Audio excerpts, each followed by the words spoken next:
ராசி அன்பு சொந்தங்கள் அனைவருக்கும் வணக்கங்க. இந்த வீடியோ பதிவை தொடங்குறதுக்கு முன்னாடி எம்பெருமான் முருகப்பெருமான மனசார வேண்டிக்கலாங்க. ஓம் முருகா போற்றி, ஓம் முருகா போற்றி, ஓம் முருகா போற்றி. இன்னைக்கு நம்ம ஒரு முக்கியமான விஷயத்தை பற்றி தாங்க பேச போகிறோம். கிரகநிலை மாற்றங்கள். இந்த கிரகநிலை மாற்றத்தினால நமக்கு என்னென்ன லாபங்கள் நடக்க போகுது, எப்படி அதை நாம் லாபமாக மாற்றிக்கிறது அப்படிங்கிறத பற்றி தாங்க நம்ம இன்னைக்கு பேச போகிறோம். அவசியமாக இந்த காணொலியை மிஸ் பண்ணாமல் பாருங்கள். உங்கள் வாழ்க்கையில் உங்கள் வீட்டில் எத்தனை பேர் ஜாதகம் பார்த்துட்ருக்கீங்க? நீங்கள் எந்த ராசியாக கூட இருக்கலாம். 12 ராசியில் ஏதோ ஒரு ராசியாக இருப்பீங்க. இப்போ இந்த ராசிக்காரர்கள் இவங்க தான் இதை பார்க்கணும், அவங்க தான் அதை பார்க்கணும் அப்படின்னு இல்லைங்க. எல்லா ராசிக்காரர்களுக்குமே நாங்கள் இந்த விஷயம் சொல்கிறோம், உங்களுக்கு கொடுக்குறோம். அதில் ரொம்ப முக்கியம், நீங்கள் பார்த்துட்டு கூட நீங்கள் யாருக்காவது ஷேர் பண்ணுங்கள். ஏன்னா சில நேரங்களில் நமக்கு ஒரு பொன்னான வாய்ப்புகளை கொடுக்குங்க, ரொம்ப அற்புதமான தருணங்களை ஏற்படுத்துமாங்க. அதில் அப்படி ஒரு தருணம் தாங்க இந்த காலகட்டம். இந்த காலகட்டம் நம்ம வாழ்க்கையில் எதிர்பாராத திருப்பங்களை எளிமையாக கொடுக்கக்கூடிய நேரங்க. ரொம்ப கனவு கண்டிருப்போம் இல்லையா? நிறைய விஷயங்களை ரொம்ப கனவாக வச்சுருந்தேங்க, நடக்கவே இல்லைம்மா, ரொம்ப எதிர்பார்த்துருந்தேன், கை கொடுக்கவே இல்லை. இப்படி பல புலம்பல்கள் கூட நம்ம மனசில் இருக்குங்க. அதுக்கு எல்லாமே இப்போ ஒரு தீர்வு ஏற்படக்கூடிய நேரம். தீர்வுனா என்னங்க? நம்ம நினைக்கிறது நடக்கும், அதுதான் தீர்வு. அப்படி இந்த தீர்வுக்குள்ள சில சூட்சமங்கள் காத்திருக்கு. இதில் எதை செஞ்சால் நமக்கு எளிமையாக தீர்வு கிடைக்க போகுது அப்படிங்கிறத பற்றி ஆழமாக உங்களுக்கு பரிகாரத்தோடு சொல்ல போகிறேங்க.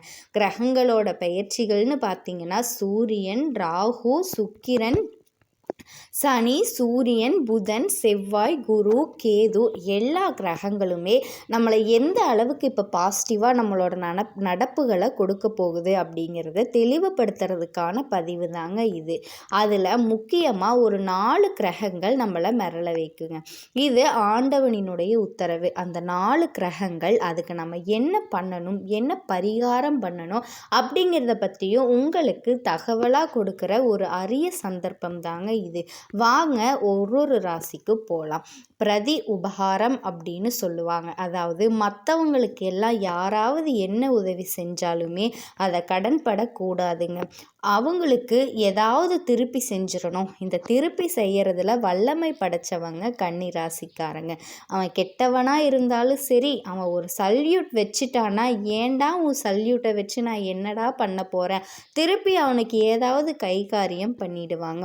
பிரதிபலன் எதிர்பார்க்கவும் மாட்டாங்க, அவனுக்கு கடனும் படமாட்டாங்க. அப்படி கன்னி ராசிக்காரர்களுக்கு இப்போ ஒரு அற்புதமான ஜாக்பாட் டைமுங்க. அதில் ரொம்ப முக்கியம் என்னன்னா, 5வது வீடு பூர்வீக புண்ணிய ஸ்தானத்தில் செவ்வாய், 6வது வீடான ரணரோண ரோகஸ்தானத்தில் புதன், சுக்கிரன், ராகு. இவங்க எல்லாரும் உட்காரும்போது யாரை எதால் அடித்தா நமக்கு சக்ஸஸ் ஆகும் அப்படிங்கிற ஒரு மிகப்பெரிய பிளான் உங்களுக்கு கிடைக்குதுங்க. இதில் குரு வேற 10ல் உட்காந்துட்டு இருக்காரு, வக்ரநிதி பெற்றிருக்காரு. அதனால அவருடைய ப்ளஸ் என்னாச்சுன்னா, உங்களை யாராவது பதவியிலிருந்து துரத்தணும்னு நினச்சாலோ, உங்களுக்கு பதவி கொடுக்கக்கூடாது அப்படின்னு நினச்சாலோ, உங்களை யாராவது பகைச்சிக்கணும் அப்படின்னு நினச்சாலோ, அவங்களோட இடமறிஞ்சு அவங்களுக்கு முன்னாடி வாழ்ந்து காட்டக்கூடிய நேரம். அப்படின்னா இன்னா செய்தாரை ஒருத்தல் அவர்ஞான நன்மையும் செய்துவிடல், வள்ளுவ பெருந்தகை சொன்னது போல கெட்டவனை கூட வாழ வைக்கக்கூடிய நேரங்க இந்த நேரம். அதில் முக்கியமாக 5வது இடத்துல மண், மனை, பூமி சம்பந்தமான பிரச்சனைகள் விலக போகுதுங்க. 5க்குரியவன் உச்சம் பெற்றிருக்காங்க. பங்காளி பகை விலக போகுது. ஏதாவது பெரிய ஆலயங்களுக்கு போயிட்டு தரிசனம் பண்ணக்கூடிய வாய்ப்பு இருக்குதுங்க. குடும்பத்தாரோட சென்று தரிசனம் பண்ண வாய்ப்பு இருக்குது. பங்காளிகளோட போய், குடும்பத்தார்களோட போய், அக்கா தங்கச்சிங்களோட போய் பிரிந்த உறவுகள் சேரக்கூடிய வாய்ப்பு இருக்குங்க. ஏதோ ஒரு லாபத்தை இந்த நேரம் சங்கடம் இரத்த உறவுகளால் ஏற்படும் தெரிஞ்சுக்கோங்க. தெரியாது செய்யணும் அப்படின்னு யோசிக்கணும் அப்படிங்கிறத மறந்துடுவோம். அது நமக்கு லாபங்க. நம்மளை மறந்துடுவோம். அப்படி ஏற்கனவே இருந்த பகை இப்போ விலகுதுங்க. ஏற்கனவே இருந்த கோர்ட்டு கேஸ் சம்மந்தமான விஷயங்கள் நமக்கு சக்ஸஸ் ஆகும். ரிணரோனர் ஸ்தானத்தில் சுக்கிரன், பணம் கொஞ்சம் அதிகமாக சரளமாக செலவாகும், கவலைப்படாதீங்க, கடவுள் கொடுத்துருவார். ஆனால் ராகு அங்கிருந்து புதனும் வக்ராகதி ஆகும் பொழுது போர்க்குணமாக உங்கள் மனசில் எதை வீழ்த்தணும்னு நினைக்கிறீங்களோ அதை வீழ்த்த முடியுங்க. எங்கே உங்கள் கௌரவத்தை காப்பாற்றணும் அப்படின்னு நினைக்கிறீங்களோ அங்கே கௌரவம் காப்பாற்றப்படும். ஒரு இடத்துல தலை குனிய வேண்டிய விஷயமே வந்தாலுமே அதில் தலை நிமிர்த்துவீங்க. அதே மாதிரி சில பேர் செய்கிற மட்டக்கரமான செயல்களை கண்டு வருத்தப்படுவீங்க. ஏண்டா நான் இவ்வளவு நாள் நல்லது செஞ்சுருக்கேன், என்னை ஏண்டா இப்படி முதுகில் குத்துனீங்க, குத்தணும்னு விருப்பப்பட்டால் நெஞ்சில் குத்த வேண்டியது தானே அப்படின்னு அந்த முதுகில் இருக்கிற கத்தியை தூக்கி போட்டுட்டு அதுக்கு தான் கையாலேயே மருந்து வச்சுக்கிட்டு அந்த குத்துன நாயை இப்படியே சொல்லலாம், தப்பில்லை. முதுகில் குத்துறவன் அவருக்கு பேர் என்ன மகான்னா சொல்ல முடியும், நாயின்னு தானே சொல்ல முடியும். நாய் அப்படின்னு சொல்லிட்டு வர நேரம் அலட்சியப்படுத்திட்டு வர்ற நேரங்க, அதுவே அவனுக்கு தண்டனை. நம்ம திருப்பி எல்லாம் அடிக்க வேண்டாம், போடா அப்படின்னு. ஏன்னா தர்மம் இந்த கன்னி ராசியை இப்போ காப்பாற்ற போகுதுங்க. தர்மம் காப்பாற்ற போகுதுங்க. நீங்கள் பண்ணணும் தர்மம், நீங்கள் பண்ண புண்ணியம், உங்களினுடைய நல்ல மனசு, துரோகம் நினைக்காத மனசு, நம்புகிற மனசு, அப்பாவியே இருக்கக்கூடிய உங்கள் மனசு, அதனால தானங்க சில பாதகர்கள் உங்களை நாசமாக்குறாங்க, கஷ்டப்படுத்துகிறாங்க. இன்றைக்கெல்லாம் உங்களை கண்டுபிடிச்சிருவார். சுவாமி பாதவர்களையெல்லாம் உங்களை தூக்கி எறிஞ்சிட்டு உங்களை சந்தோஷமாக வைக்க போகிறாருங்க. நீங்கள் பட்டப்பாடு தெளிய போகுதுன்னு சொல்லுவாங்க. பால் ஒன்று உருவாகுதுன்னா அந்த பாலுக்கு பிறகு தயிருங்க, தயிருக்கு பிறகு வெண்ணெய்ங்க, வெண்ணெய்க்கு பிறகு நெய்யுங்க. ஸோ பாலுக்கு பரிணாமங்கள் உண்டு. அதே மாதிரி தான் வெள்ளை மனம் கொண்டவர்களுக்கும் பல பரிணாமங்கள் இருக்குது. யாரும் உங்களை வீழ்த்த முடியாது. இதை இன்னும் என்ன கொஞ்சம் குரோத்தாக கொடுக்குறாருன்னா, இந்த கன்னி ராசிக்காரர்கள் மலை பிரதேசங்களுக்கு சென்று வர்றது இந்த நேரத்தில் நல்லதுங்க. சபரிமலை, திருவண்ணாமலை, திருப்பதி மலை சார்ந்த கோவில்கள், எத்தனை கோயில்கள் இருக்குது மலையில் சுவாமி, அங்கே போய் சுவாமி எந்த சுவாமி வேணாலும் எடுத்துக்கலாம். சிவன், முருகன், பெருமாள், யாரை வேணாலும், திருப்பரங்குன்றம், திருத்தணிகை, சுவாமிமலை, இந்த மாதிரி ஸ்தலங்களுக்கு போயிட்டு சாமி கும்பிட்டு வாங்க. இது ஃபஸ்ட்டு பரிகாரங்க. ரெண்டாவது பரிகாரம் பார்த்திங்கன்னா, இந்த புதன் உச்சம் ஆட்சி பெற்றிருக்கிறதுனால அறிவுடைய மக்களுக்கு ஏதாவது விருந்து வழங்குங்க. ஒரு பாராட்டு, உங்கள் பழைய வாத்தியாரை பார்த்து ஏதாவது பாராட்டுறது, உங்களுக்கு ஏதாவது சொல்லி கொடுத்தவர்களை பார்த்து பாராட்டுறது, குருமார்களை பார்த்து பாராட்டுறது உங்களுக்கு நல்லதுங்க. எவனாவது செஞ்சுருந்தான்னா அவனை பாராட்டுங்க. இந்த நேரத்தில் அவனால் உங்களுக்கு பெரிய கிஃப்ட் கிடைக்குமாங்க. இந்த பிள்ளைகளுக்கு, படிக்கக்கூடிய பிள்ளைகளுக்கு ஏதாவது பேனா, பென்சில், புத்தகம் வாங்கி கொடுங்க. ஏதாவது ஒரு ப்ரெசன்டேஷன் வர்றாங்க, சாக்லேட் கொடுக்கறது, இந்த மாதிரி நிறைய விஷயங்களை பண்ணுங்கள். இதெல்லாம் உங்கள் குடும்பத்தை வாழ வைக்கும். மருத்துவம் சம்மந்தப்பட்ட துறையில் இருக்கவங்களுக்கு மருத்துவ பிரச்சனைகள் அவங்களுக்கு ஏதாவது இருந்தால் ஹெல்ப் பண்ணுங்கள். மருத்துவத்துறையில் உள்ளவங்களுக்கு ஏதாவது பொருள் வாங்கி கொடுங்க. இது எல்லாமே செஞ்சீங்க அப்படின்னா, ஒரு செவிலியராக இருக்கும் அப்படின்னா அவங்களுக்கு ஒரு செப்பல், என்ன செப்பல் இருக்கோ, ஷூ இருக்கோ, ஏதாச்சும் ஒன்று உங்களால் முடிஞ்ச உதவிகளை செஞ்சீங்க அப்படின்னா உங்கள் வாழ்க்கை நல்லாயிருக்கும். கன்னி ராசி அன்பு சொந்தங்கள் அனைவருக்கும் வணக்கங்க. கன்னிராசி இவங்களோட வாழ்க்கையில் எந்த சூழலில் யாரை பிரியினாங்க?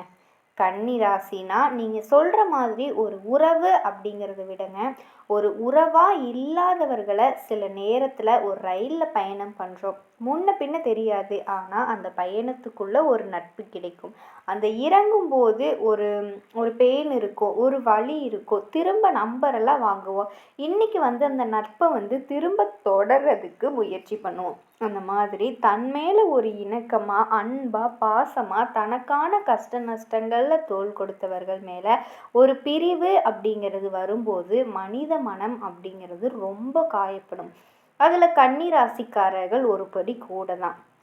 தான் வளர்த்த உயிர்கள் அப்படின்னு சொல்லக்கூடிய அது செல்ல பிராணிகள், அதை கூட பிரியறக்கு இவங்களுக்கு மனசு ரொம்ப துக்கத்துக்கு உட்படும். அதனால பெரும்பான்மையான கன்னி ராசிக்காரர்களுக்கு சொல்கிறது நீங்கள் ரொம்ப மனசளவில் ஒரு விஷயத்தை உள்ளே எடுத்துக்கிறீங்க. அதனால அந்த செல்ல பிராணிகளை வளர்க்குறதுல ரொம்ப நீங்கள் மனசை கொடுத்துடக்கூடாது.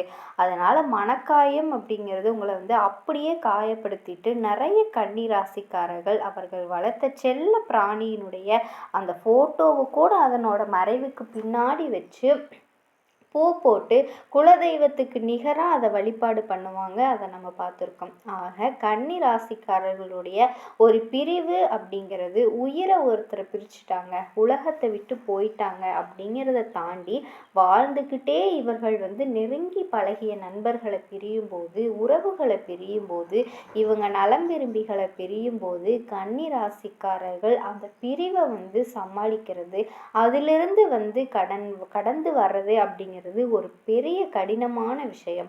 ஆனால் அந்த கன்னி ராசிக்காரர்கள் அந்த பிரிவு ஏற்படுறதுக்கு முன்னாடி கூடுமானவரை ஒரு பிரிவு அப்படிங்கிறது வேண்டாம், பிரிவை தவிர்க்கணும், பிரிவே வந்து வாழ்க்கையில் இருக்கக்கூடாது, எவ்வளவு நாள் வாழ்ந்துட போகிறோம், என்னத்தை எடுத்துகிட்டு போக போகிறோம் அப்படிங்கிற ஒரு கணக்குக்கான குணம் அப்படிங்கிறது இவங்க கிட்ட எப்பவுமே இருக்கும். ஏன்னா இது வந்து சில தத்துவ அமைப்பு, நிலத்தத்துவ அமைப்பு கொண்ட ஒரு ராசி, பூமி ராசி அப்படின்னு சொல்கிறோம். அங்கே புதன் பகவான் அச்சம் பெறாரு. அப்போ புதனால் ஒருத்தர்கிட்ட பழகிறதுக்கு முன்னாடி, ஒருத்தர்கிட்ட பேசுறதுக்கு முன்னாடி, ஒருத்தர் வந்து தன்னோட மனசுக்குள்ளே இடம் பெறதுக்கு முன்னாடி பல தடவை யோசிப்பாங்க கன்னி ராசிக்காரர்கள். ஏன்னா இது வந்து புத்திசாலித்தனமான அந்த புதனுடைய அம்சமும் இவங்களுக்கு இருக்குது. காலச்சக்கரத்துக்கு 6வது ராசியாக வர்றதுனால ஒரு பிரிவு அப்படிங்கிறது வரக்கூடாது அப்படிங்கிறதுக்காக 1000 முறை கணக்கு பார்த்து பார்த்து இவங்க சரியான நபர்கள் தானா, சரியானவங்க தானா, இவங்க நம்மளோட கடைசி வரைக்கும் இருப்பாங்களா, கடைசி வரையும் இல்லைன்னா இடையில ஏதாவது தொந்தரவு கொடுப்பாங்களா, இந்த உறவுகள்னால நமக்கு ஏதாவது நன்மை இருக்குதோ இல்லையோ, கெடுதல் இல்லாமல் இருக்குமா, இப்படியெல்லாம் யோசிக்கக்கூடிய ஒரு ராசி கன்னிராசி. ஒருத்தர் அவங்க பிரியிறாங்க அப்படிங்கிறதுக்கு முன்னாடி முதல்ல அவங்க மனசுக்குள்ளே யார் இடம் பெறாங்க அப்படிங்கிறது ரொம்ப ரொம்ப முக்கியம். கன்னி ராசிக்காரர்களுடைய மனசில் ஒருத்தர் இடம் பெறணும் அப்படின்னு சொன்னால் அவங்களுடைய எல்லா எக்ஸாம்ஸையும் பாஸ் பண்ணணும். அவங்க வந்து அமைதியாக இருக்கிற மாதிரி தெரியும், ஆனால் ஒவ்வொரு பேச்சையும் அளந்து விடுவாங்க, ஒவ்வொரு பேச்சிலையும் கணக்கு பார்த்து இருப்பாங்க. அவங்களுடைய கடந்த கால அவங்களுடைய பேச்சுக்கள்ல இருந்தே இவங்க இன்னார், இவங்க எப்படிப்பட்டவங்க அப்படிங்கிறத யூகிக்கிற திறன் வந்து கன்னி ராசிக்காரர்களுக்கு எப்பவுமே இருக்கும். கன்னி ராசிக்காரங்க இவ்வளவு யோசிச்சு தான் பழகுறாங்க, அப்புறம் ஏமா இவங்களுக்கு பிரிவு வருது அப்படின்னு கேட்குறீங்களா? அதுதாங்க கிரகங்களினுடைய விளையாட்டு. ஏன்னா ஜோதிடப்படி பிரிவு அப்படிங்கிறது சொல்றது 12ஆம் இடம். ஒரு வெளிநாடு போயிடுறோம், ஒரு ஊரை விட்டு போயிடுறோம், ஒரு பயணங்கள் போகிறோம், அதனால தான் அதை வந்து அயன சயன போக மோட்சம் அப்படின்னு சொல்லுவாங்க. மரணத்தை மட்டுமே பிரிவுன்னு சொல்லக்கூடிய அமைப்பு கிடையாது. அப்போ கன்னி ராசிக்காரர்களுக்கு 12ஆம் இடம் ஆதிக்க கிரகம்னு சொல்லக்கூடிய கிரகம் சூரியனாக வர்றாரு. பெரும்பான்மையானவங்க நீங்கள் ஜோதிடத்தில் பார்த்தீங்கன்னா அந்த சூரியன் புதன் இணைவு அதிகமாக இருக்கும். சூரியன்கிட்டயே அப்படி புதன் இணைஞ்சு பயணிக்கக்கூடிய நேரம். நாங்கள் என்னையா யாரையாவது சேர்த்துக்கிறோம், யாரையும் நாங்கள் சேர்த்துக்கிறோம், நாங்களும் வந்து எல்லாமே பார்த்து இவங்க சரிப்பட்டு வரமாட்டாங்க, எவ்வளவுதான் ஒதுக்கினாலும் அந்த போலியான அன்பு, போலியான நடிப்பு, அந்த போலியான அக்கறை, ஏதோ இவங்க மேலே ரொம்ப நலம் விரும்புகிற மாதிரி அவங்க இறங்கி வந்து பழகிறது, இது எல்லாமே கன்னிராசிக்காரர்கள் கொஞ்சம் சீக்கிரமாக கண்டுபிடிச்சிருவாங்க. ஆனால் கண்டுபிடிச்சாலுமே மனசு வந்து நோகக்கூடாது, உடனே கழற்றி விட்டக்கூடாது, அதுக்கு காரணம் கண்டுபிடிக்கணுமே.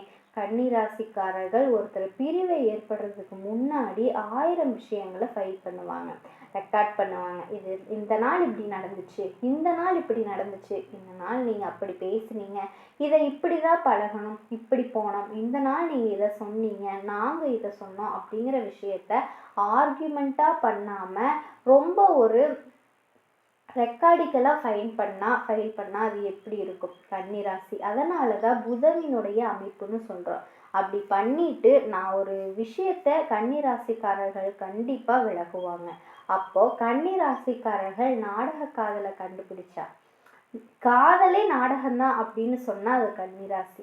ஏன்னா கன்னிராசிக்காரர்கள் ஒருத்தரை பார்த்த உடனே கிரகமிக்கிற திறன் இருக்கும், யூகிக்கிற திறன் இருக்கும். இவங்க ரொம்ப சீரியஸாக பேசுகிற விஷயத்த, ரொம்ப அக்கறையாக பேசுகிற விஷயத்த ஒருத்தர் வந்து ரொம்ப ஜாலியாக கிண்டல் பண்ணுவாங்க.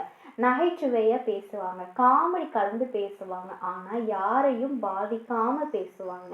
இவங்க பேசக்கூடிய விஷயத்த ஒருத்தர் சீரியஸாக எடுத்துக்கல அப்படின்னு சொன்னால் கன்னிராசிக்காரர்கள் இது போலி, காதல் போலி, அன்பு நாடகம் அப்படிங்கிறத துல்லியமாக கணக்கிட்டு அதை வந்து ஒரு ஒரு டெஸ்ட் பண்ணுவாங்க. காதலுக்கு முன் காதலுக்கு பின் அப்படின்னு கன்னிராசிக்காரர்கள் நம்ம மனசுக்குள்ள இடம் பிடிக்கிறதுக்கு முன்னாடி என்னெல்லாம் பேசினா உள்ள வந்ததுக்கப்புறம் லேசாக ஒரு ஸ்டெப் இறங்கி சிக்னல் ஓகேன்னு சொன்ன உடனே எப்படியெல்லாம் நடந்துக்கிறாங்க அப்படிங்கிற கணக்கு பார்த்து அவங்க அதில் பாஸ் ஆனால் மட்டும்தான் ஒருத்தர் காதலுக்குள்ள கன்னிராசிக்காரர்களுடைய மனசுக்குள்ளே இடம்பெறவே முடியும். கன்னிராசிக்காரர்களுடைய டெஸ்ட் பாஸ் பண்ணி அவங்களுக்குள்ள காதலுக்குள்ள போய் சிக்கிறது ஒரு பெரிய காரியம். சும்மா சொல்லுவாங்க இல்லையா, கன்னிராசினாலே ஒரு காதல் ராசி அப்படின்னு. அப்படியெல்லாம் கிடையாது. கன்னிராசியை காதலிக்கணும்னா ஃபர்ஸ்ட் வந்து இந்த பிஹெச்டி முடிச்சுட்டு வரணும் காதலில். அப்போ தான் அவர்களுடைய மனசில் இடம்பெறவே முடியும். கன்னிராசிக்காரர்கள் ரொம்ப யோசிச்சு தான் இவங்களோட மனசில் ஒருத்தவங்களுக்கு இடம் கொடுக்குறாங்க. அதையும் மீறி இந்த கிரகங்கள் ஒரு சில பிரிவுகளை ஏற்படுத்துது. இந்த பிரிவுகளில் இருந்தெல்லாம் இவங்க எப்படி வர்றாங்க அப்படின்னு கேட்டிங்கன்னா, கிரகங்கள் அப்படிங்கிறத விட ஒரு 3 பேர் தான். கன்னிராசிக்கு ராசியாதிபதி அப்படின்னு சொல்லக்கூடிய புதன் பகவான், அவர் வந்து ஒரு நல்ல அமைப்புல இருக்கணும். அதுக்கப்புறமா அந்த சந்திரன் இருப்பதன் ராசின்னு நம்ம சொல்றோம். அந்த கன்னி ராசியில வந்து உத்திரம் ஹஸ்தம் இந்த மாதிரி பாதங்கள் இருக்கு. அதுல எந்த நட்சத்திரத்துல சந்திர பகவான் அவரினுடைய யாரோட பார்வையில இருக்காரு, ராகு கேது போன்ற பாவ கிரகங்களினுடைய இயற்கை பாவர்களினுடைய தொடர்புகளால் இருக்காரா அப்படின்னு பார்க்கும்போது அந்த தசாபுத்தி காலங்களில் தான் இந்த மாதிரி பிரிவுகள், அந்த துக்கம் அப்படிங்கிறது வரும். அந்த பிரிவு கன்னி ராசிக்காரர்களுக்கு பொதுவாக குழந்தைகள் மேலே அதீதமாக வந்து இந்த சென்டிமெண்ட்லாம் இருக்கும். ஏன்னா கன்னி ராசிக்கு 4க்கு 7 கூடியவராக குரு பகவான் வராரு. 4ஆம் இடம் அப்படிங்கிறது சுக வீடு தாங்க. வீட்டுக்குள்ள குழந்தைகள் எல்லாம் இருந்தால் ஒரு டியூஷன் போயிட்டு அந்த பிள்ளை அந்த டயத்துக்கு வரலனாவே கன்னி ராசிக்காரர்களுடைய மனம் வந்து பதப்பதைக்கும். கன்னி ராசிக்காரர்கள் ஒரு ஆண் வெளியே இருக்காங்க அப்படின்னு சொன்னால் அந்த ஆண் வெளியில் இருக்கக்கூடிய அந்த நினைப்பு எல்லாமே அந்த வீட்டு மேலேயே தான் இருக்கும். குழந்தை வந்துருச்சா அந்த ஒரு அக்கறை எண்ணம் வந்து கன்னி ராசிக்காரர்களுக்கு இருந்துக்கிட்டே தான் இருக்கும்.